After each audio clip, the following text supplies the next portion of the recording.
Nagpaabot ng kanilang pagbati kay pambansang kamao Manny Pacquiao ang ilang personalidad at Kapuso stars. May news to go si Aubrey Carampel. Magkasamang nanood ng Pacquiao-Algieri fight ang magkasintahang Rocco Nacino at Lovie Poe sa isang hotel sa Alabang, Muntinlupa. Hindi raw nila pwedeng palagpasing panoorin ang mga laban ni Manny Pacquiao. Todo cheer pa nga sina Rocco at Lovie, lalo sa tuwing mana-knockdown ni Pacquiao si Chris Algieri. So proud of Pacquiao and ang ganda ng game niya today.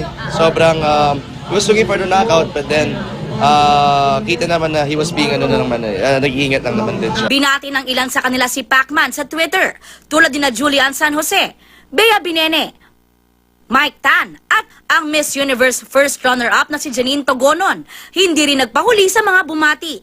Pati ang Pinay celebrities abroad humanga sa ipinamalas ng People's Champ tulad ni na Jessica Sanchez at Jasmine Villegas.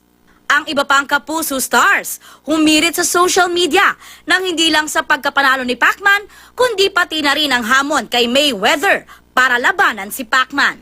Aubrey Carampel, GMA News.